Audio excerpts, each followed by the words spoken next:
What's going on, everyone? This is Luke from South Beach Sports, and in today's video I will be discussing the 5 free agents that I think the Miami Heat should avoid this offseason. Like always, make sure to like, subscribe, and comment down below which free agent you want the Miami Heat to avoid this offseason.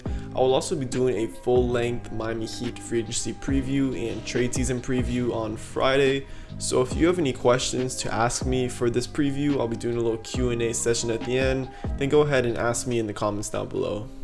I am also a writer at OvertimeHeroics.com, and I recently wrote an article about Greg Popovich and his ego and how that has affected Team USA throughout the Olympics so far. So if that interests you, I am linking that article in the description below, so go ahead and check that out. Also, a quick disclaimer about this video.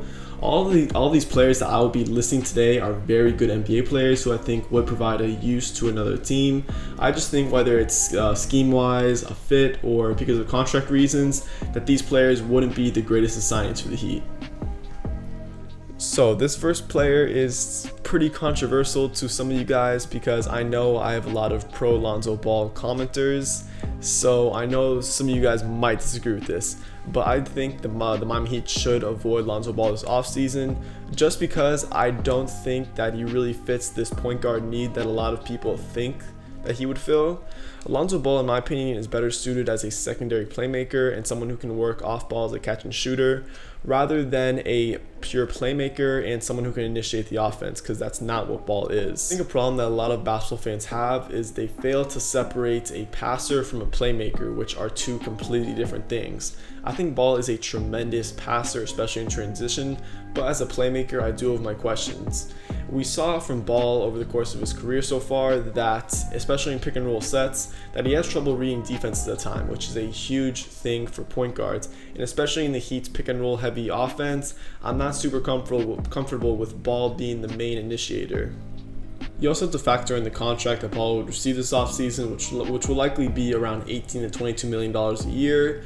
I just don't see this as a great fit for Lonzo Ball and the Heat. If Lonzo Ball got signed to another team like the Chicago Bulls, for example, I think that would be a much better fit.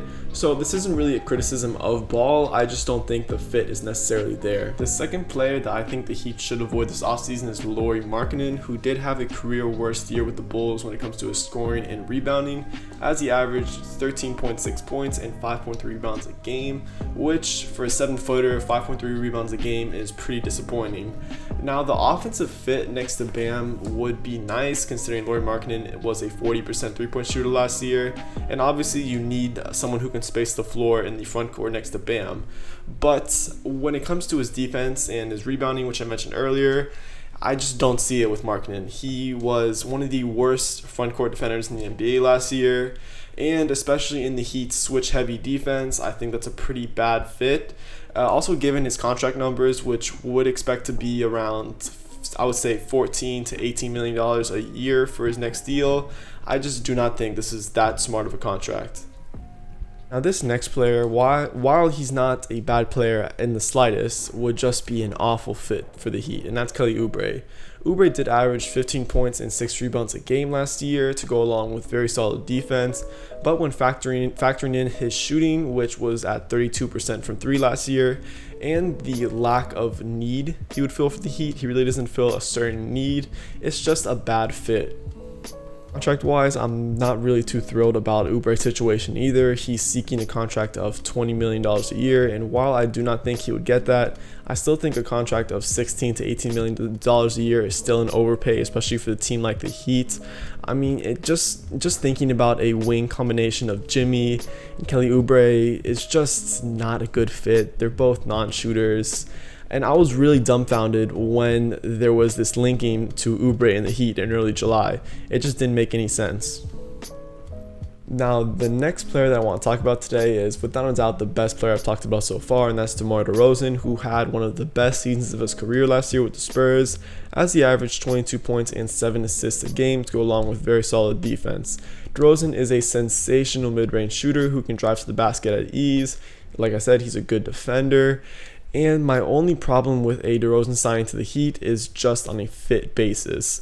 When you pair up DeRozan, who is not a three-point shooter, to go along with Jimmy Butler, who is very similar to DeRozan, and Bam Adebayo, who are non-spacers as well, it's just a weird, clogged up mix. I mean, you have 3 ball dominant players who can't shoot the ball, and that's a major problem, especially in today's modern NBA, which prioritizes shooting. Contract wise, we could be looking at a $30 million plus contract per year contract for DeRozan. He could receive a max contract, especially if he re-signs with the Spurs, who have the potential to sign him to like a super max, I think. And DeRozan could also take a pay cut if he wants to sign it with a contending team. There were rumors this past week about DeRozan possibly pairing up with Kyle Lowry and signing with the Lakers. I'm not sure how valid that is. I'm not sure how true that rumor is, but that's definitely something to watch out for this free agency. With this last player, there was actually a report by HeatNation.com saying that if the Heat miss out on Kyle Lowry, they could move on and try to target Spencer Dinwiddie in free agency, and I would not be a fan of this at all. Dinwiddie is expected to ask for a contract worth $25 million per year, which I think is a huge overpay for him.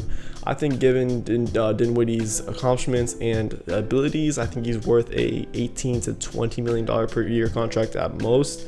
Dinwiddie is a very solid scorer. In his last full season with the Nets, which was in 2019 to 2020, he averaged 21 points a game to go along with a very solid 7 assists per game.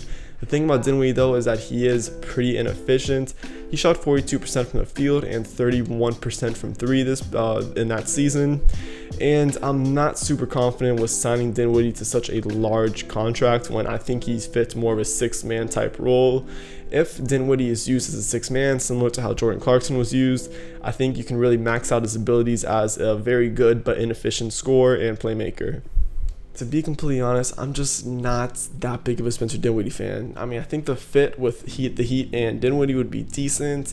Dinwiddie's a scorer. The Heat need scoring, obviously, but he's not really this scoring whale that the Heat covet so badly. One aspect of Dinwiddie's game that I really I like his change of pace ability. He knows how to pick his spots, and it's something that I really like in a scorer.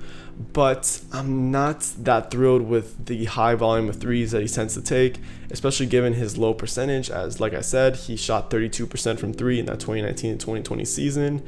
And I just don't think it's smart for any contending team or any team that hopes to contend to pay him so much money. That's going to be it for today, guys. Make sure to like, subscribe, and comment down below what player that you think the Heat should avoid this offseason. Like I said earlier, I'm not trying to just bash on all these players, but I do not think they would be good matches with the Heat. With that being said, I will catch you later. Peace.